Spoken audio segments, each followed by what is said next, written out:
this one's for the culture. Me and wifey in the room thinking of a master plan, thinking how we can influence the culture from where we stand. Knowing that our steps are ordered by the master's hand, still 10 toes down, we ain't switching up the stance. The mission of this music ain't just to make them dance, trying to tell them about the rock. Cause they build. Welcome to the latest edition, the Kevin Durant edition of the Bond Chronicles. I am your lovely host, Mr. Bond Chronicles. And on this episode, you can see that I have returned home and my host, Mrs. Bond Chronicles, is not here because she is now traveling the world and seeing the many sights of what this country has to offer. I'm in Gary, Indiana. So, okay. Well, she was in Chicago for a minute. She drove around and did some fun stuff. Went to some mall, blew some money. No, didn't happen. I mean, I bought a few things. I want to say I blew some money though. Exactly. So we have a power-packed show for you, full of hot takes, full of great emotions. But first, continue to like, share, and subscribe. Please continue to hit that bell, that notification, so that we can let you know when we drop new stuff. Because we have new stuff dropping all the time. We're on Facebook and on Instagram as The Bond Chronicles. We have thebondchronicles.com for all of your high fashion needs, as well as all of some great content. We also have reaction apparel that we have spinning off. That's reaction apparel you're wearing? Yes, it is. Yes, it is. So definitely want to continue to support that, especially as you get into those winter months. The new fall line is out, so definitely go cop that as well. Did you have anything for our audience before we get right into it? Nope, I'm just glad to be here. Available to do this show with you today, Yes, exciting times.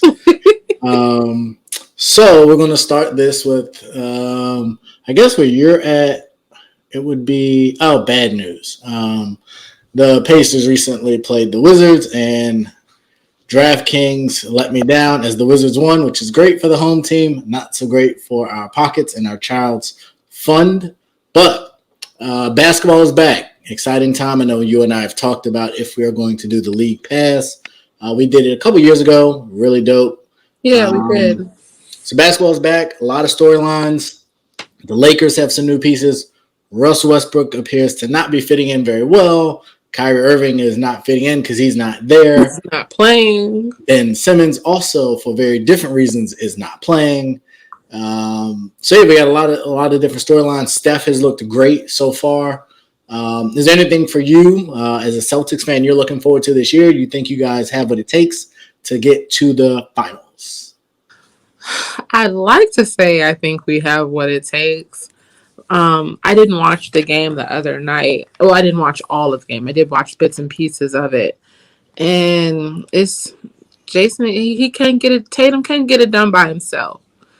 And I don't feel like they made any valuable moves in the offseason that are really going to put them on top in the East.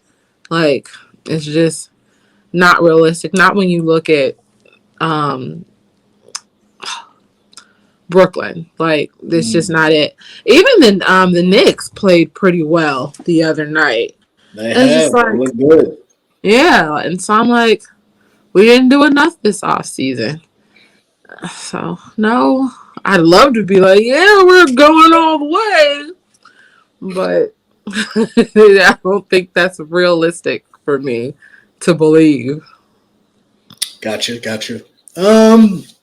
So I agree. I think you guys are now 0-2 as of when this is going to come out. So not the great start. As a fan of the local teams, Washington, I think we're 2-0 actually, as of when this recording came out. Bradley Beal was hurt for the second game. So I don't know if they play again before the episode airs, but we're off to a good start. Brooklyn struggling, but they did win. They beat the Sixers. Obviously, Ben Simmons wasn't there. So that was an interesting game. Philadelphia was winning the whole game, and then came back out of nowhere.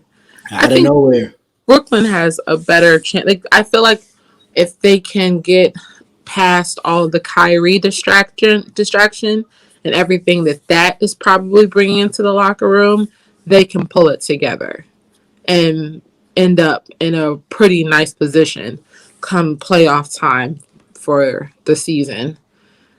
Yeah, I know when they were while I was watching the game, they were talking about Kevin Durant and James Harden have been hanging out a lot, which is good. Obviously, your two best players should probably be pretty close. Right, build some chemistry. Huh? Build some more chemistry on the court. For sure. And they got a couple new pieces. Patty Mills has looked amazing in his role. So the Bucks looked really good the first game, really bad the second. Also, didn't do me any favors on DraftKings. But, what can you about people blowing money? You just spending the kids' college fund left and right. It's called investing. And sometimes when you make an investment, it doesn't pay off. But since we're talking basketball, you got to keep shooting. So I'm going to keep shooting, and hopefully these things will turn themselves around. But it's so funny you mention that. So I went to Vegas, and actually I got a story to tell about that. But they didn't pressure me. But we went to one of the sports books, my cousin and I, and they were like, "Hey, we'll give you like free drinks and stuff if you sign up for the app." I'm not a huge drinker, but I was like, "It's free, so hey, why not? I'm here." So what they didn't tell me, and what I found out when I went to use the app, since I have money on it once I got home, is it only works in Vegas. What the freak? So I downloaded the BetMGM app because I was at an MGM. Actually, no, we were at the Bellagio, but I guess MGM owns like they own a ton of properties apparently. Yes. So I went to use it and they kept saying like location not valid or something. I'm like, in the state of Virginia, we're good. And then I went and looked, and I can only use it. It's not even in. I think it's legal in Vegas, but it was like you can't use it anywhere else in the country but in Las Vegas. You can't use it at You can't use it at the MGM at the National Harbor? I don't know. I'm going to have to try that. Yeah. But the problem is I got money in the app that I don't know how to get out because they didn't use like a bank account like all the other ones use. It's this Play Plus app. Don't know anything about it. Was just in the moment, figured, it's not going to be difficult. So now I withdrew it, put it in Play Plus, but now I can't get it from Play Plus to my bank account because I'm not going to Vegas anytime soon, so I can't use the app. Needless to say, it was a little disappointing. The lady that was helping me didn't tell me any of those important factors. Of course she didn't. She just wanted the money. Yeah. So, fun times. Just gambling away the kids' college fund. It's cool. They'll get scholarships. They're smart. Yes, that's what we pray for each and every night. Be smarter than us. But kind of spinning off of that Vegas piece, I was talking. Who was I talking to? I was talking to someone about kids today, and this is going completely off topic. Yeah. But the issue is we kind of go into the fall and winter months is kids used to like hustle and kids used to grind, like cutting grass, shoveling snow, stuff like that, lemonade stands. Like kids were go-getters really with physical labor. I think today we have some of those rare child millionaires that start beauty brands or other stuff like that. Obviously, more power to you. But what I saw in Vegas, I think was different than anything I've ever seen. And you can correct me if I'm wrong, but I went to Fremont Street. Mm-hmm. And ironically enough, Fremont Street is like the original Vegas from what I understand. Like that's old Vegas. That's where the first casino was. Offshoot, yeah. But it's interesting the way in which it happened. And I think this ties back into the mob, even though the mob museum was over there, is the environment was different. It was a more close-knit environment. It was a more kind of free-flowing, fun environment, less uptight, but it also kind of related to low income.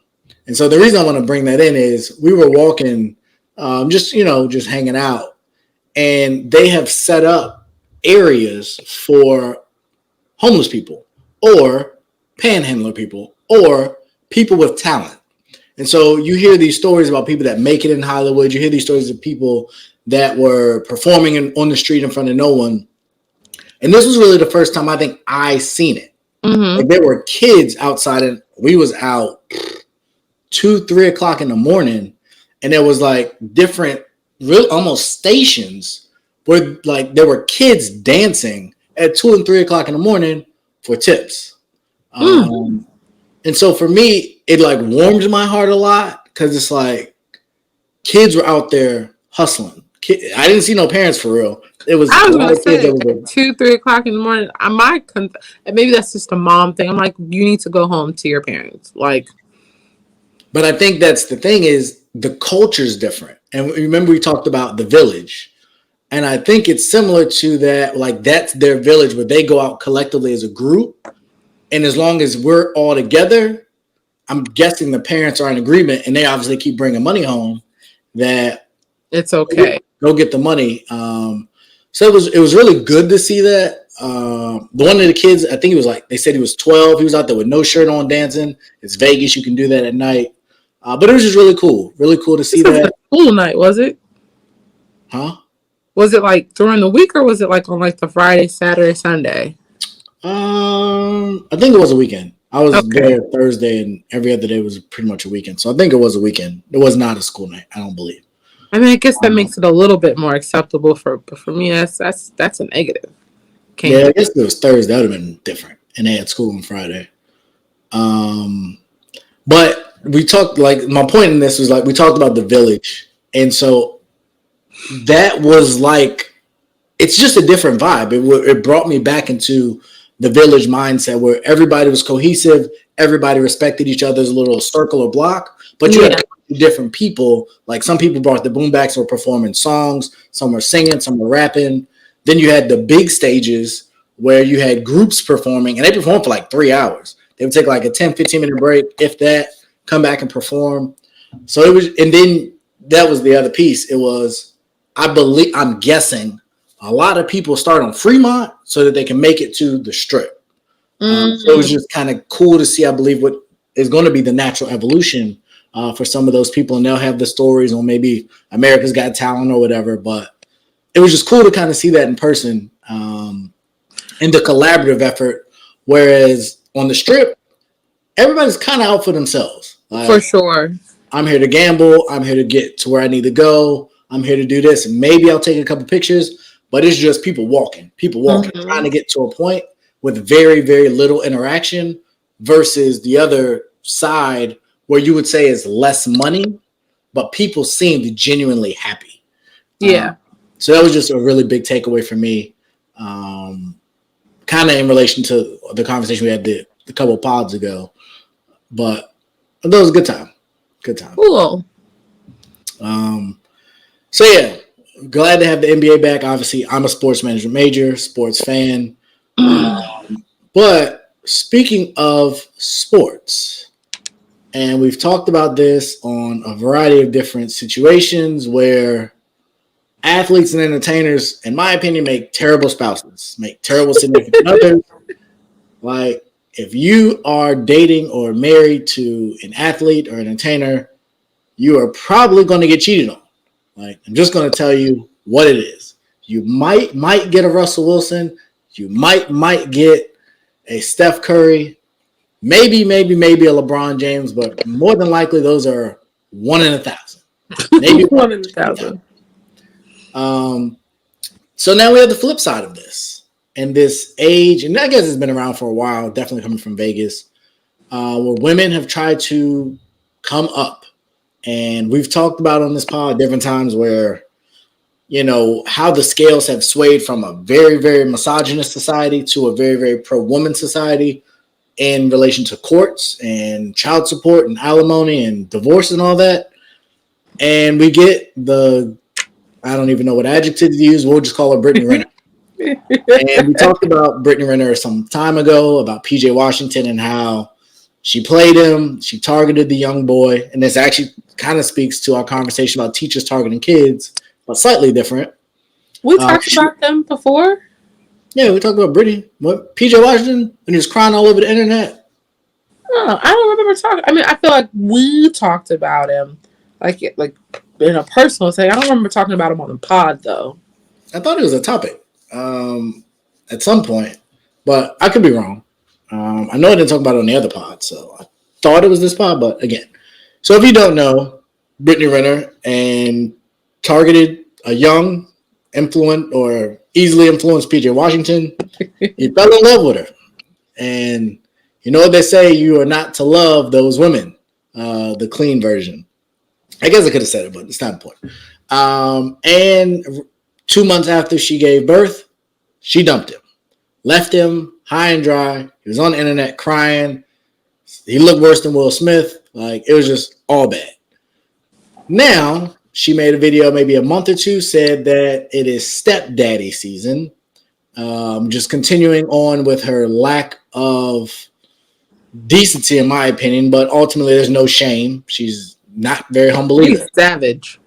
She is. She knows what she is. She tells you what she is. And somehow these idiot athletes who a lot of them didn't have the best GPAs, but they could shoot the ball or throw it or dunk it or something really great, keep falling for it. And so recently, Brittney Renner, and for those who are watching on YouTube, you'll see kind of the screenshot that she has. I'll put it up for you guys. Is she was at Jackson State, a college campus. This is a 29-year-old woman, and I forget the exact caption. Basically, she was saying, "I'm here. Watch out for your sons." Right. Yeah. So I know I talked a lot to get to this point, but as a mom and as a woman, how do you feel about Brittney Ritter? Where she's at? It was of such poor taste. Like, I originally saw the post on the Shade Room, and I was like, this can't be real. Like, there's no way this is what this girl actually posted.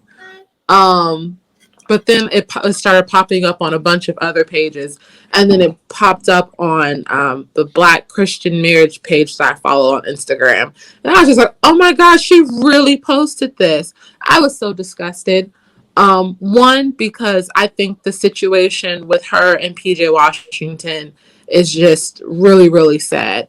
One, because we as women give a lot of flack to these athletes or people in the entertainment industry in general who go out, they make babies with these women, and then they're out no sooner than the baby is born, on to the next victim. Like, Future has made a whole toxic career of living that lifestyle.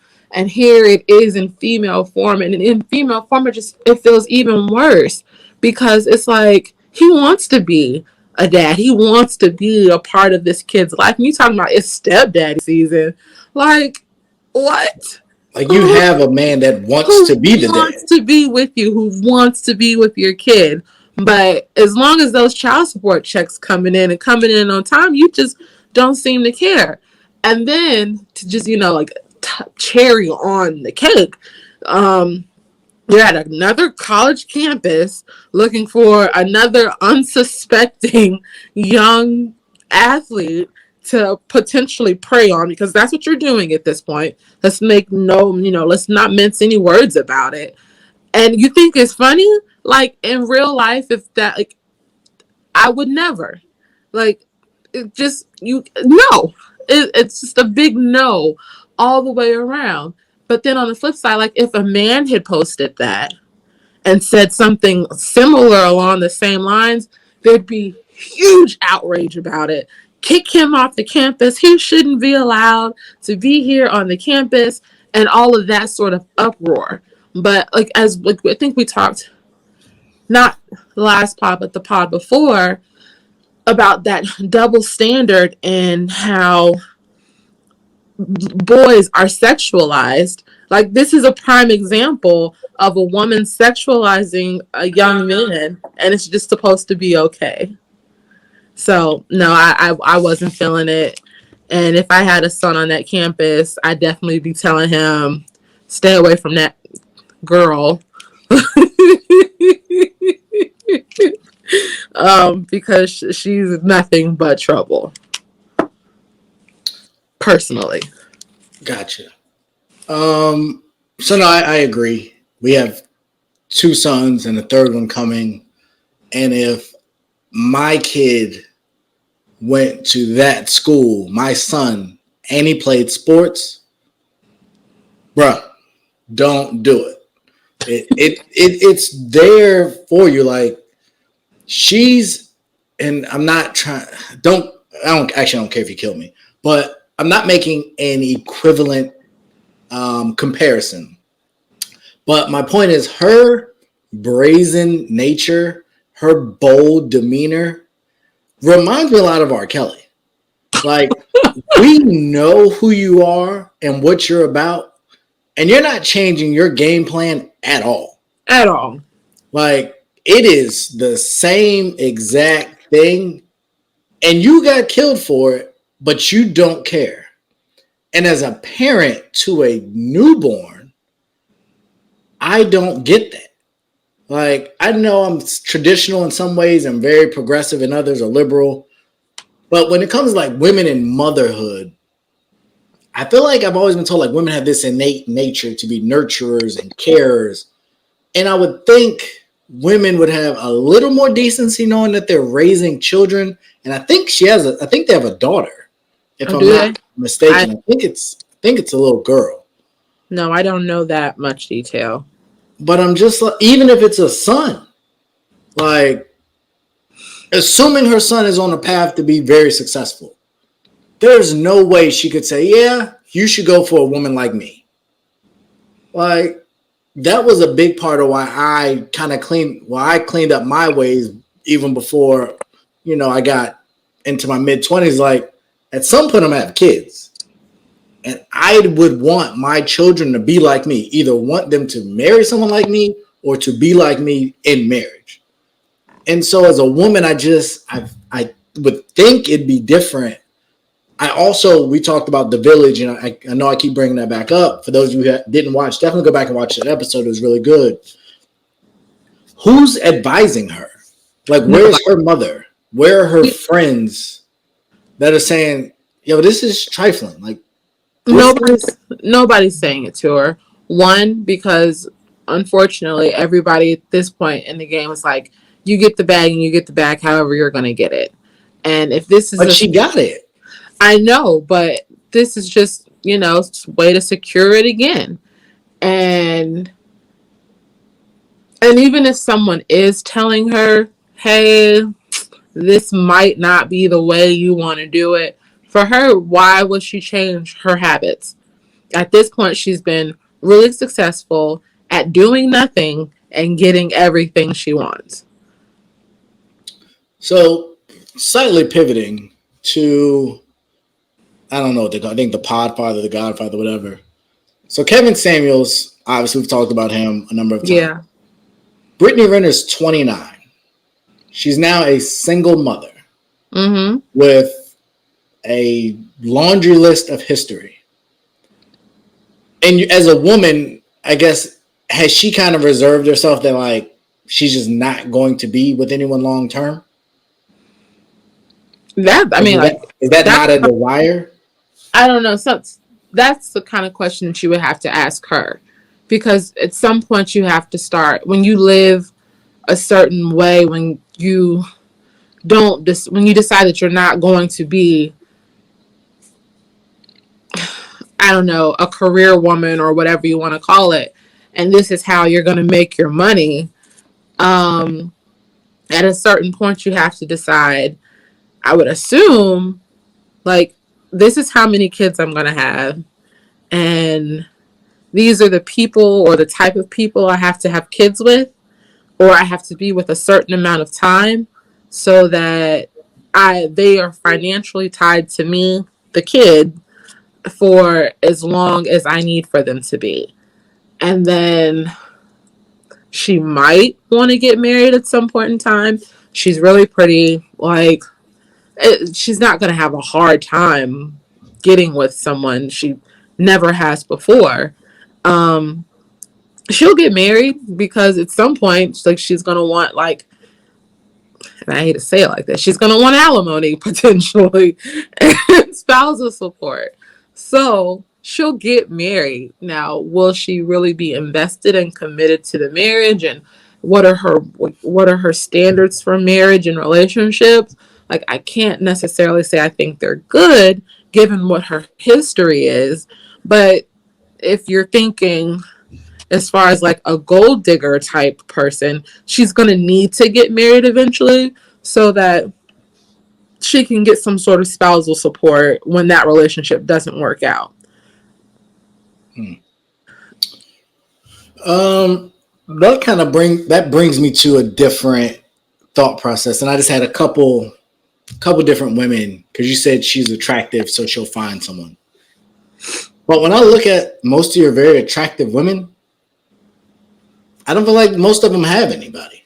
I look at the Sweeties of the world. I guess Meg, I don't really think she's that great, but she's dating somebody. The Jennifer Anistons, the Halle Berrys, the Jennifer Lopez's. But they've also, like, when you look at them, like, they've all been married and, but not Sweetie and Meg Thee Stallion. Like, Halle Berry's been married and divorced several times. Jennifer Lopez, married and divorced. Jennifer Aniston, married and divorced. That's my point. So, but what I'm not, go ahead. I'm not saying that she's getting married to be in a long-lasting, fruitful relationship. I'm saying for her, if that's her mindset, she's getting married so that potentially someone's going to be like obligated to support her financially until she bags the next sucker. Like, if that's what it boils down to. I mean, I hear you, and I don't disagree with that sentiment. I guess my thought is, like I said, she's 29. So it's hard for me to believe that she's going to find, that's like an athlete's prime, like that 27 to 32 age. I find it hard to believe that an athlete on the level that she would want is going to give her the time of day, which is why she's on a college campus. The problem but again, so I'm trying to think of like the right way to say this. I feel like she got into the game late. No, like, because she's been on like the dating circuit and for a while and with various people. So I don't think that she has. She was with Kaepernick, I believe, a long time ago. At one point in time, she also dated another basketball player, I think. But like, she's been in beneficial relationships for any time I've ever seen her on a blog. You're greatly overestimating. Like, at this point, like, she could play it a whole bunch of different ways and still be successful and not having to really do anything. But she could also just be really good at the stuff that she does to convince these gentlemen that she wants to be in a long-lasting, loving relationship, and basically sucker them. Like I said, like, just sucker people into being with her. And then either they cheat or they get tired of her or she gets tired of them. But at the end of the day, if she's had another kid or if they've been married and she decides she wants a divorce, like... Yeah, but the marriage thing is tough because when it comes to alimony, like, that takes time. Like, you don't get alimony just because you got married. Like, but like you said, she's 29. So... Right, but someone would have to marry her long enough for the alimony to kick in. So we're talking maybe and that was part of our agreement, but I was married a couple of years. Mm-hmm. And so most people, even when we look at, like, I think not Adele. Who was it? Adele. Adele, there's been a couple women that have Clarkson. had Kelly, that's what I was thinking was Kelly Clarkson. But a lot of these shorter term marriages, sometimes the woman who's making more ends up having to pay, or there's no spousal support. Most judges, at least, and it depends on where you get married, but typically the spousal support comes in with the Dr. Dre's, the people that are married 10, 15, 20 years. And I just find it hard to believe that anybody's going to marry this woman for that long. If they marry her at all, and if she's on the college campus, they ain't looking to marry her. So I would imagine the goal is to get another kid by a young kid, because like I said, somebody that's Steph's age, they're kind of a veteran in their sport, and if they're making the money that she would want them to make, I don't see it. But you have those reckless people out there, though. Like, there's a lot of, fortunately, there are a lot more intelligent, family-oriented, like PG sports players out there nowadays. But there's still a whole bunch of knuckleheads who are just really happy to be playing the sport that they love, making really good money doing it, and they're super, super overzealous to spend it on the first really pretty girl who shows that she really, really cares about him. And but that is the other part is there's a lot of very pretty girls that are 5 to 10 years younger. And you are also right about that. So, like you said, this is just a game that she's playing now. But at this point, she's really experienced in playing that game. So, or she's just outdated and older. And like I said, she was so flagrant with how she carried the situation. That's going to be her problem. If you have a young athlete with any decency of a team around them, they will direct him away. Yeah. And say, hey, case study here for everybody to see. And sports and entertainment, it's a small world. So people talk. I'm sure PJ's talked to some people. I'm sure Kat has talked to people. I'm sure some of the other people she's dated talked to people. So I hope it work out for her. I hope she gets what she wants, but I'm not super optimistic. And the way she went about it, I can't agree with at all. I don't knock on nobody get their bag, but there's certain things there's consequences that come with the bag. Yeah, there are. So speaking of consequences that come with bags, we have and for the people out there, this is my idea. I'll take it.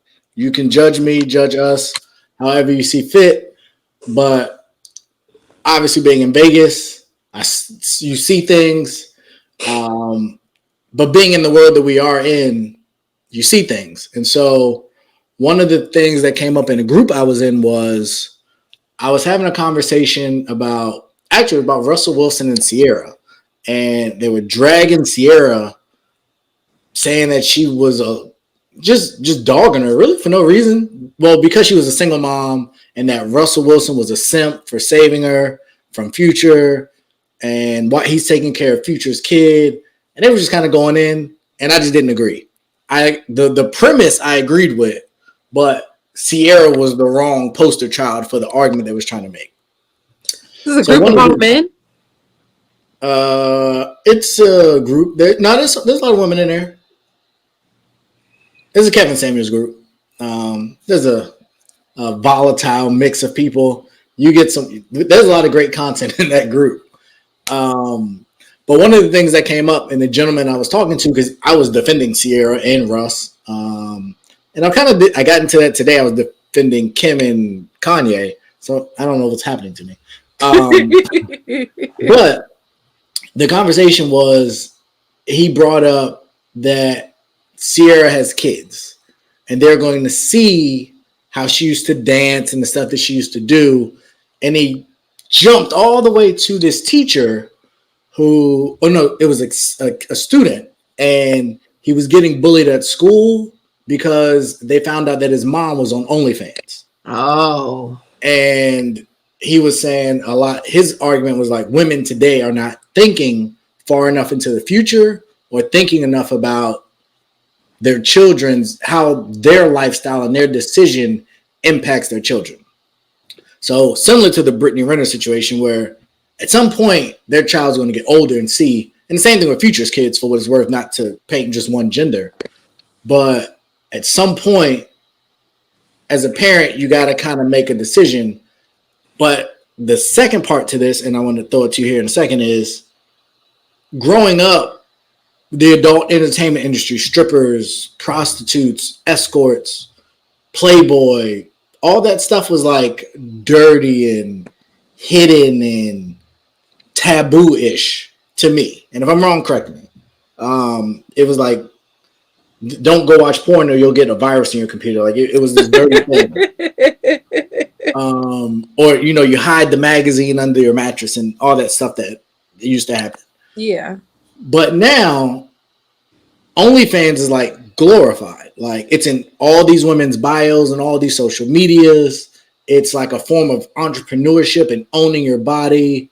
They were going to go private, but or they were going to exclude it. OnlyFans was going to take all the adult content off, but they had to backtrack because so many people were making money and they were going to lose so much money off of it. So the first is, as a parent, and we've joked about getting OnlyFans, but I feel like if we had a conversation about would you be a prostitute, it would be a very different conversation. So why is there that difference between OnlyFans versus traditional adult entertainment, in your opinion? At this point, I don't really think there's a huge difference. Like, I know that you can have an OnlyFans that is clean, so to speak, but those aren't the ones that generate a lot of money. It's the ones that are like adult content. And from what I've heard, because have never really been on it, but from what I've heard about OnlyFans, like, it's basically porn. Whether you're by yourself or you're, you know, engaging in stuff with other people, like, it's the exact same thing. But in today's world, the adult industry is just way more in your face, I think, than it probably has ever been. Like you said, at one point in time, it was more so taboo to talk about it. Like, you might know someone who knew someone who was a stripper, or you might, you know, like, you know of these things, and you know people go to these places and participate in these different things, but it's not something that you openly talk about. It's not something that you know, it's just common knowledge for each and everybody person who knows you. Whereas now it's like you said, it's in people's bios. Today on our way back from my cousin's house, back to my uncle's house, I'm just looking at the billboards, and I saw at least 10 billboards, all advertising strip clubs, like pole cats and like all these different places, all this variety. When I lived in Alexandria, there's an adult store literally right there on Route 1. Like, the XXX in the window, like, boom, here we are, come in and have fun. So I don't really think there's any difference between them now. OnlyFans, I guess, is more accessible to normal people as long as you have a smartphone and some way to set up a camera and light. Like, you can, you know, put yourself out there for the world literally to see. And again, a lot of it is really just about the money. You hear these stories of people on there making money just hand over fist, and it's like, dang, all I gotta do is go on there and flash my pinky toe for somebody who likes feet, and next thing you know, you've got an OnlyFans, you've got 1,000 subscribers who's paying like $5 a month for feet pictures. Like, you know, and not, obviously there's more explicit content than that, but I don't want to take it to that level. I don't think there is a difference. in our very super hyper sexualized world. Gotcha. So I'm going to ask you this question based on that. If you had two people, I'm going to use women for the sake of this conversation, and one said, I'm an escort, and one said, I have an OnlyFans. You think most people would view them the same?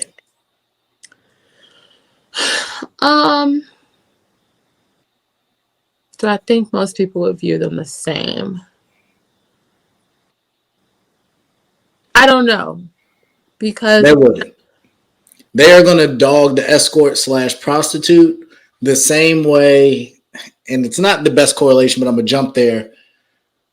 Most people view escorts and prostitutes the way that the baby referenced sucking somebody off in the parking lot. Like, it's not a glamorized profession to me in the way that people have somehow glamorized OnlyFans. But and see, I guess that's just the difference because one, I don't think you ever really hear escorts even refer to themselves as prostitutes. They're essentially doing the same thing, but escorts have always been known to be of a higher class, higher quality, way more expensive than a prostitute. But even from the male perspective, I would say if you were a guy and you said, I'm going to the strip club or I am paying for sex, whatever it is, from the men I talk to and have talked to, that's viewed very differently than, subscribe to someone's OnlyFans. Like, you're saying, and I guess it's somewhat different because you're not interacting. No, it's totally different. You're not interacting with the girl. But you can. But I guess it is slightly different. Or even if it was a peep show, I feel like the phrase peep show is still creepy or weird versus, I got OnlyFans. I just think the aesthetic. I do agree we're in a much more highly sexualized world. I've heard different people talk about they used to on TV shows, men and women wouldn't even be in the same bed. Yeah, I Love Lucy used to be that way. And now you got a lot of people in the same bed with very limited clothes on all the time. So no, I agree we live in a far more sexualized world, but I still feel there's a difference between, like, even in Vegas, I think you were the one that told me this, like, you can't prostitute or something on the strip, the nice area, you got to, like, go away. Yeah. And the same is true of the strip clubs. It seemed like there's none on the strip, and then I was on my way to the Mob Museum, and there was, like, 4. It was like they have, like, a strip club city or something. Part where, like, I saw Floyd's was over here. I think it might have been the library somewhere over here. I did see like 1 or 2 billboards. I actually didn't see a lot of strip club billboards now I think about it. Most of it was hotels or DraftKings or sports of some kind. Mm-hmm.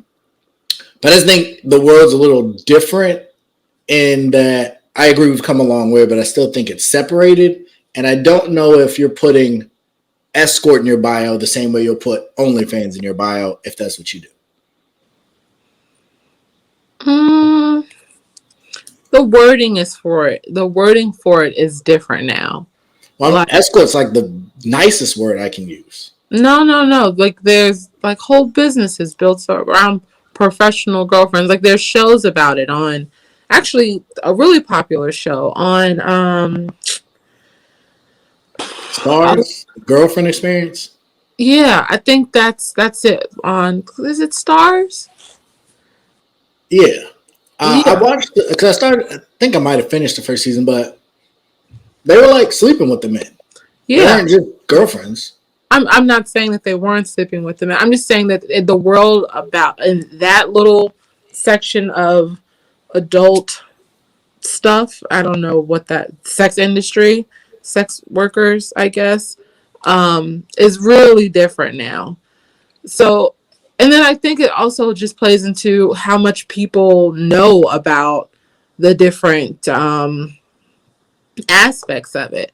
Because if you tell your grandmother, hey, I go online and I make sex videos for people to watch and pay for, she would feel the same way as if you say, hey, grandma, I strip, or I'm a professional girlfriend and I sleep with men for money. Like, I don't feel like when you explain what it actually is, people will feel or judge you any differently. Now, people are less judgmental about it now, I think. Like I said, once upon a time, those sorts of things were taboo. But now, you pull up a lot of those pages on Instagram, and you see stuff. No, And and the algorithm definitely of social media. Well, I'll say Instagram specifically. I don't have Snapchat and Twitter. There's not really pictures and videos much, but the Instagram Explore page definitely advertises a lot of women in that industry because you click on the page or whatever, they got like 4 posts and a hyperlink in their bio. Or all the people, not all the people, but the people that slide in your DM. I've got like 20 friend requests. None of them have been real. Yeah, All I of get them are a lot of some those, which woman is so weird to that's me. trying to WhatsApp me some sex crap. And Facebook needs to do a better job. Capitol Hill, they was talking about y'all with the algorithm, what y'all doing. Apparently, Facebook's trying to change their name for a rebrand, but fix these weirdos always trying to sex me on your app. I'm over it. At first, it was kind of like, the little person This is wants so to funny. fake sex person. Now it's like, all right, dude, like, This is gross. stop. You're not even attractive. Like, get out of here. I mean, that matters. It doesn't matter. So yeah, I get the last point I'll make, and then we could switch to another topic. So, I'm putting you on the spot. We have a daughter. Okay. You would view her the same if she said, "I'm adult industry" versus "I make OnlyFans." Yeah, because to me, like I said, they're the same, and I'd be livid. Let's just start there. Like, that would not be a conversation that goes over well at all. And Why? because there's just so many other things that I feel she'd be capable of doing. And I guess at this point, with our mindset of what we want to be able to provide for our kids, I don't understand why that would be something she would resort to. Like, I was having this conversation with my mom recently. Um, it's just like you do so much so that you change the trajectory of your kid's future. Like, you grow up one way, and there are a lot of things from your childhood that you don't want your kid to experience. And you don't want them to have to go through. You don't want them to have to struggle. You don't want to have to, you know, experience the negative things that you experienced in your childhood. But then for them to have said opportunity to do anything, and then this is the lifestyle that they choose instead of all these other awesome opportunities that are out there. I just it. So for me, I would look at them at the same, and I'd be pissed. I would need to have a deep understanding of why she would make that decision, so that I could talk her out of it as best I could. You would be okay with Courtney having an OnlyFans? Would I be okay? The fact that you even have to think about that makes me a little upset, actually. So here's my thing, and this was my thought process, especially, and like I'm not throwing stones here, but we're grown. We've lived. If you are going to live and have partners, as many people do, why wouldn't you get paid for it? Like, why would you sleep with some bum and get nothing and get heartbroken out of it? Versus if you're going to sleep with somebody of relevance and get some money out of it. If you're we were literally just killing Brittney Ritter for the exact same thing. No, I'm killing Brittany because she had a child with someone who wants to be the dad to that child, and she's stopping them from doing it. And her goal was to get pregnant. And her now goal is to target more young kids and get pregnant again. But to get pregnant, so for what? For money. Right. But so you're saying that it's better to just sleep with people for money and not have kids with them. But my point is, kids in high school and young adulthood are sleeping with people. So get paid to do it. So you basically want everybody to be a prostitute. I'm saying, given the amount of people sleeping with all the different people, I feel like you're an idiot if you're doing it for free. Like, you do it for free. I'm married. What do you mean? You did it for free before. And I was dumb. Like, what do you mean? In most of my prime years, I was married. So I got married like 24, 25. But in hindsight, it would have made more sense to charge people or get some kind of, like, for you. And you don't have to get into details, but we both slept with a good amount of people. What the heck did we get out of it? Like, where's the win? What do we have to show for it? There's nothing. There's absolutely nothing to show for it other than a memory, maybe. Like, so if you're going to do it, why not get paid for it? If you're going to post a bunch of outfits a certain type of way, that fall a certain type of way, if you're going to be posting pictures of you living on a bikini or on the beach or something, why not do it? That's what we're doing. We could talk in our own home, but it makes sense that if we're going to talk, try and monetize it. I would feel the same way. Like, obviously my goal is that I hope our daughter and our children are not sexually active. I would love for them all to be virgins when they get married. But we better not ever show them this episode of the podcast. But statistically speaking, that's really low. And there's no one in my family line that I know that made it to marriage as a virgin. So there's no one. I don't know any. I know one person. I do know one person that got married as a virgin. But that's really low. So for me, like, if she came to me, I would want to have a conversation with her like you did, and I would be like, hey, baby, like, stop sleeping with all these men. It's dangerous. It's bad. But if she was going to do it, I guess I would rather her get paid than not. But ideally, like I said, I'd rather her not, but I don't even know where this conversation just went. Like, because you said livid. Like, how can you be livid? Because I can. I'm her mom. I can be upset. Like, why wouldn't I be upset that my kid has decided that she wants to sleep with people for money? Or turn the camera on. And by then, who knows what the world will be like. Yeah, that's not... Again, I'm not raising her to become this. I want her to go to school, and she needs to get her grades up after this last report card. But she's going to elevate. She's going to bounce back.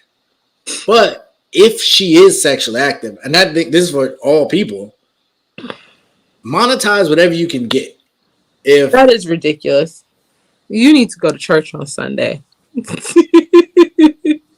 need to have this conversation with somebody from church, because I don't know. No. Okay. Mm-mm. Well, You lost me on this one, partner. we disagree. That's fine. For y'all that are watching, please leave us your comments on how you would feel if your kid is out being a whore. Should they at least get paid to be a whore? Or not? So that's all I got on that. And the last thing I do want to talk about, and the conversation went longer than I expected. I don't really know how to transition to it because it's like a really serious topic. So we're just gonna do it, and y'all are gonna go there with us. So, in the great city of Philadelphia, the city of brotherly love, reports are still coming out, and I was reading some more about it the other day. And a woman was on a subway train in Philadelphia. SEPTA. I actually used to ride SEPTA, ironically enough. And somehow, some way, a guy was trying to touch her, kept messing with her, and eventually, from all accounts, he raped her. Now, as you might be wondering, isn't the subway have people on it? Well, yes. Yes, the subway does have people on it. And you know what those people have? Those people have cameras on their phones. But you know what else those people have? Those people have hands and feet and voices to say something or do something. And those same phones on those cameras can also call for help. So from what I hear, there's been some kind of backtracking on the initial reporting. But let's just go with the initial report. Initial report says, young man rapes woman. People stand by and record it with their phones and do nothing to break it up. From what I understand, I don't know if it's a security officer or a subway station worker walked in and kind of dispersed it. I don't know what happened with the guy. I don't know if he ran. I don't know if he just stayed there. I don't know what happened to the woman. None of that's been really released at this point. The police are not releasing any of the video, the surveillance video that they have. But under that premise, and we did have this conversation and we disagreed, but now that you've had some more time to sleep on it and think about it, what are your thoughts? I stand by what I said originally. Like, the fact that it was a train full of people and they were watching it happen. Nobody was trying to stop it. Nobody, like, you have the call for in case of emergency buttons on the trains there. If you didn't want to put yourself physically in harm's way by yourself, like, again, there's a train full of people and only one person doing the crazy thing. Like, the fact that just people just sat there and watched it happen. Like, I think it just shows what the world is coming to. Like, everything is so desensitized now. And people make light of so many different things. But to literally visibly watch someone get sexually assaulted and all you can do is pull out your phone. Like, I think that's insane. I think it's disgusting. Like, and then what are you doing with that video? Why are you recording? Why would you want to put someone else's trauma out there for the whole world to see? For likes, for conversation starter? Like, I was on the train today and look what I saw. A woman being raped 6 feet in front of me, away from me. Like, I just don't understand the mentality behind the people watching it happen. I don't understand the guy on the train in broad daylight or whatever doing it. Just, and like you said, there have been a lot of different details that have come to light over the last, I guess, week or so since it happened. But none of them make it any better. Like, he says that he knew her and the sex was consensual. So you couldn't wait till you got home? And if people thought you were attacking her or there was something negative going on, you couldn't just be like, hey, nah, she likes it. Like, there's so much just wrong with that story. But a lot of it is just how sad humanity is right now. That what for me is what it really boils down to.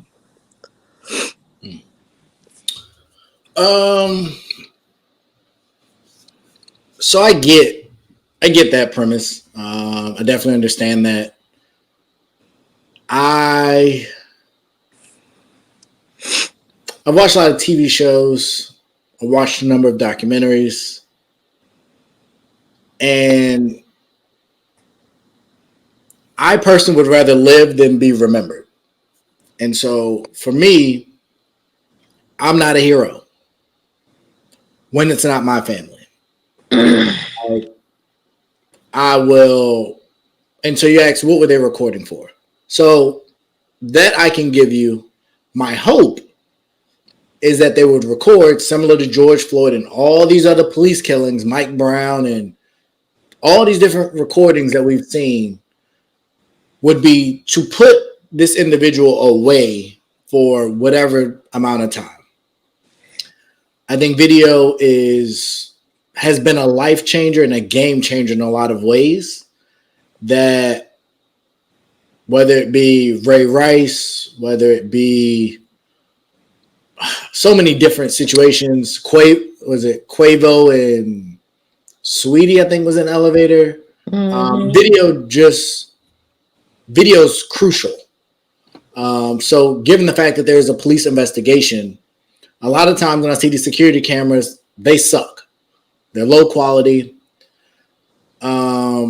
Do I think that there could have been maybe a more coordinated effort of, hey, I'm recording, you call the police, you hit the button, or maybe you guys rush him? Maybe.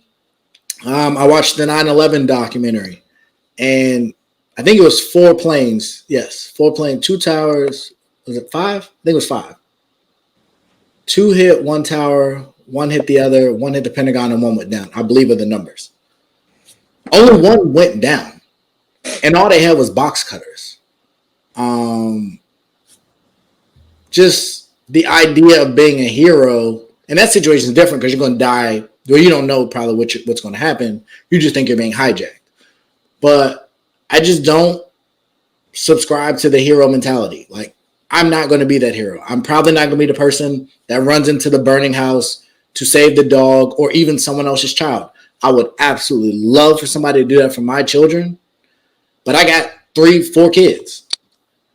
I'm not risking that. Like, I'm just not. Calling 911, I think, from what I'm hearing, did not happen. And I believe that absolutely should have happened. But I'm not necessarily going to fault people for not running and trying to stop said man and grab him and beat him up or subdue him. I'm not. Had they done that, I would have definitely supported them and praised them and celebrated that. But in today's world, I see videos almost on a regular basis where people do very simple things, and it turns out somebody has a weapon. I watched a video of a kid. He ran into someone's car in Atlanta, and dude was watching the whole time, and he pulled a gun on the kid. I've seen guns pulled on people way too many times on the internet, of people that were unsuspecting in bars and very public areas, for me to make that decision. So I don't, again, we'll wait to, I guess, hear more details, but assuming it was rape and assuming it happened, I feel awful for the woman. Like, that's something she's going to have to live with for the rest of her life. But as far as condemning people, and I've heard the police say that they might try and charge people who recorded and didn't help. Nah, them people got lives and kids and families that they was trying to get home to. That's not their fight. They don't have to do that. They shouldn't be punished because they didn't help, is my opinion.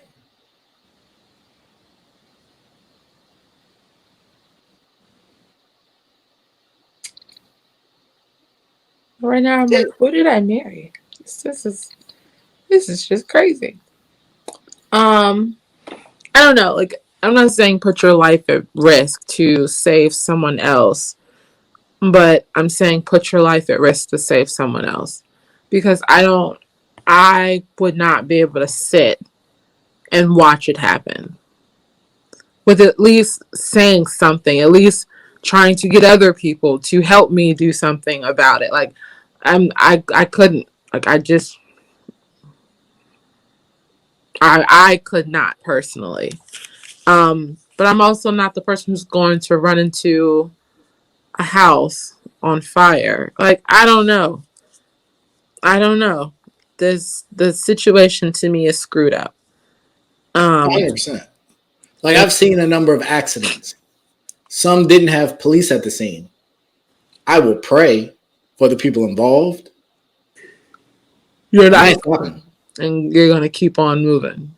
And there was one situation that, and I was a lot younger, had a lot less to live for, quote unquote, and I was actually on 123, right where Lorton, and for people that don't know, don't worry about it. But it's a big area, right where we had Courtney's party, and it was broad daylight. I was coming from Route 1 going like towards Fairfax. And in my rearview mirror, I happened to look up, and a Cadillac hit like one of the barriers and went up in the air and fell like on its roof. And like I saw this happen, and I was like, "What in the world just happened?"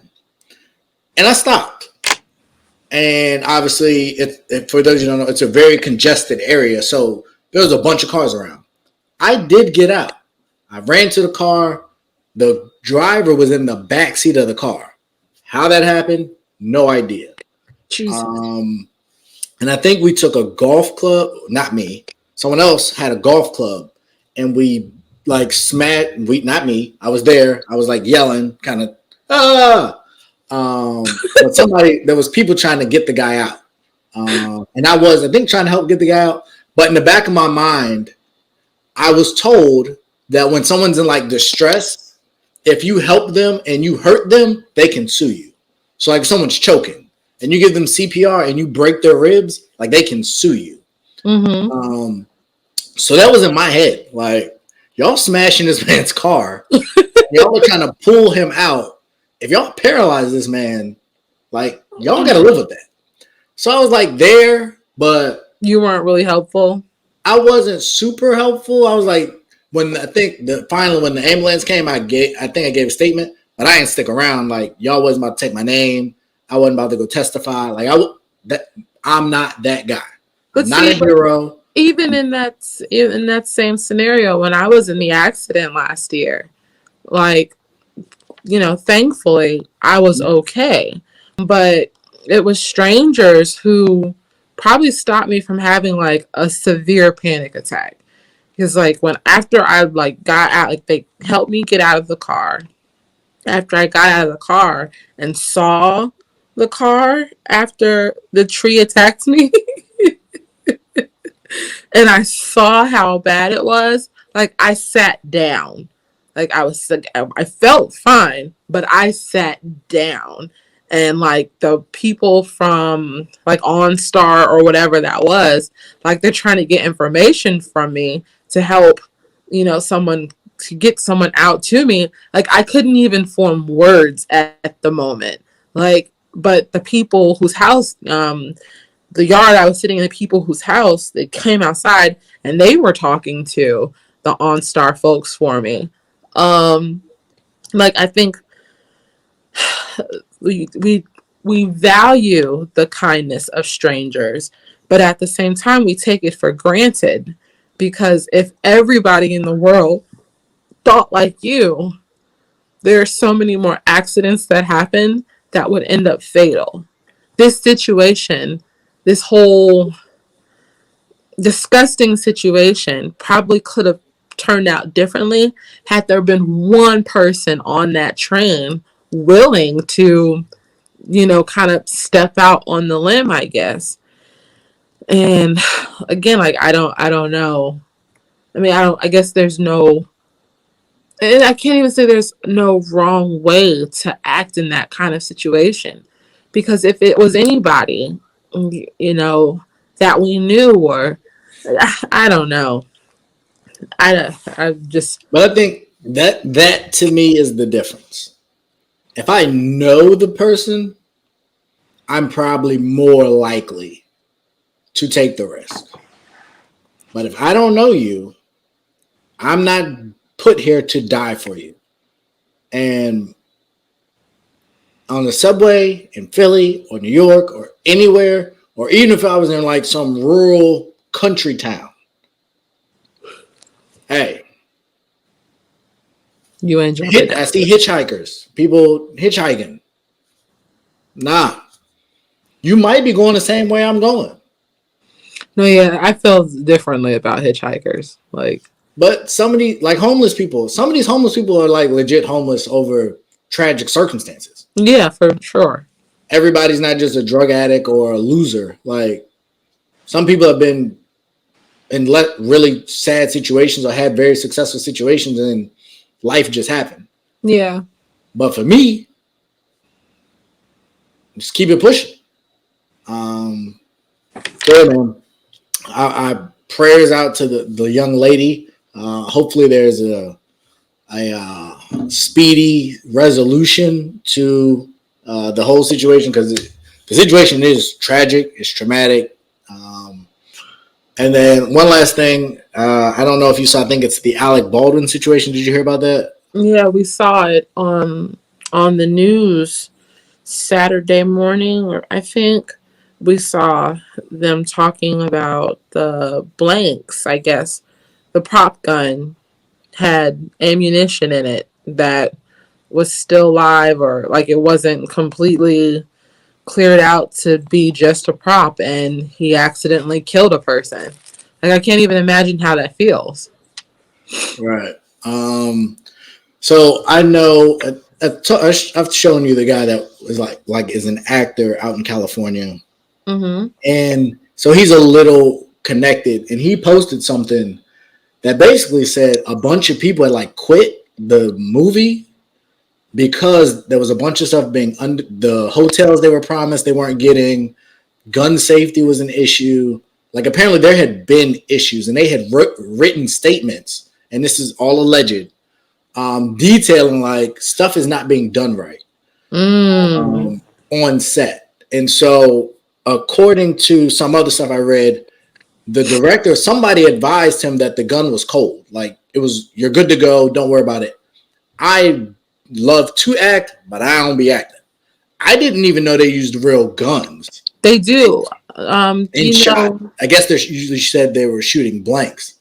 That to me makes sense why things look way more real, but that's crazy. Yeah, but and the crazy part about it is that stuff like this happens a lot more frequently than what people actually know. There have been several actors over the years that have died because the ammunition that whatever process they use to make it a blank so that it just makes the look and the sound of a bullet coming out of the gun, but not actual fatal. And if you don't clean all the fragments or whatever of the ammunition out, like it still can kill you. Brandon Lee, Bruce Lee's Right. son, that's how he died on the set of Making the Crow. Just crazy. And again, like you're filming a movie, you're pretending, you're acting, and you shoot the gun, and now this person is dead. And I think the director was injured. Right. And obviously it wasn't intentional. It was an accident.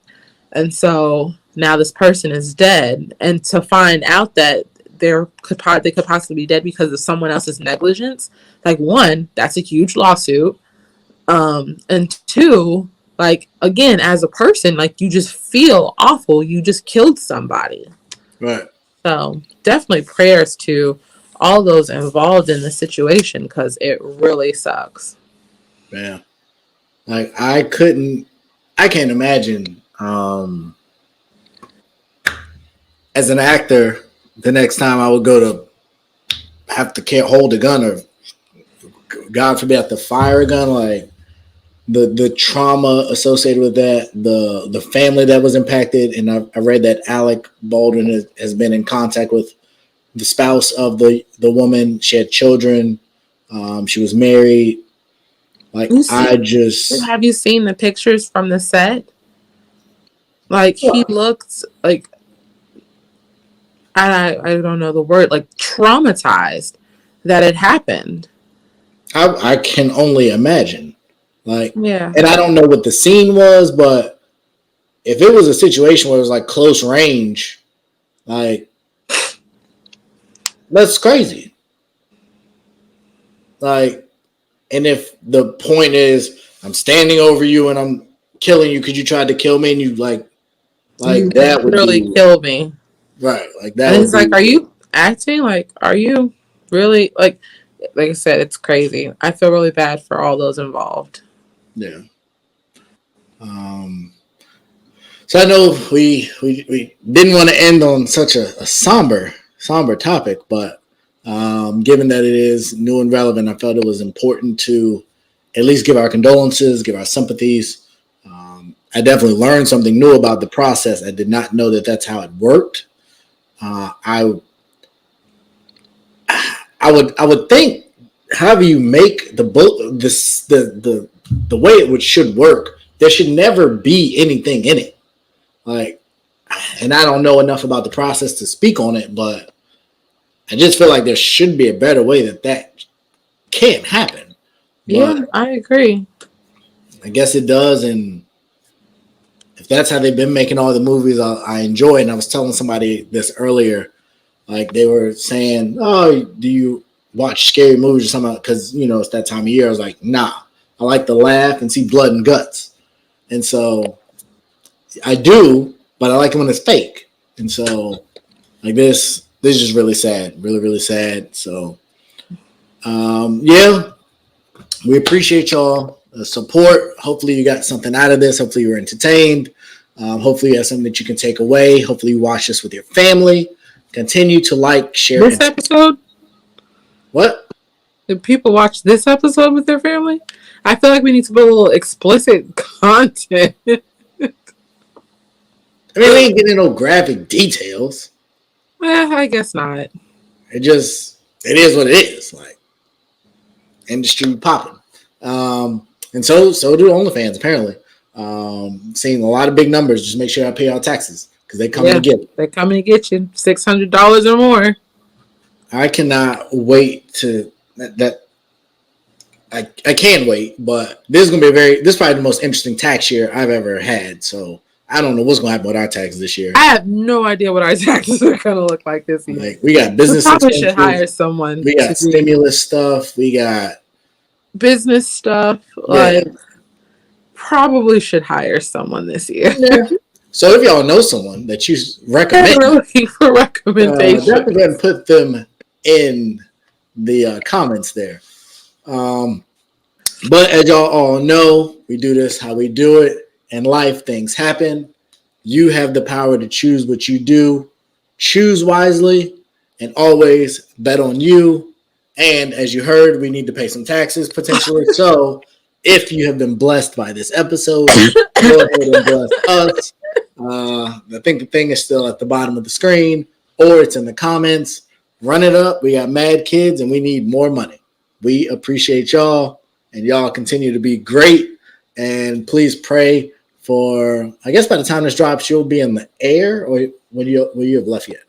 By the time this releases, I wouldn't have left yet. I'll be sitting at the airport or whatever. Great. So pray that she makes it safely back to us, and pray for whoever's house that is, because those blinds are the worst.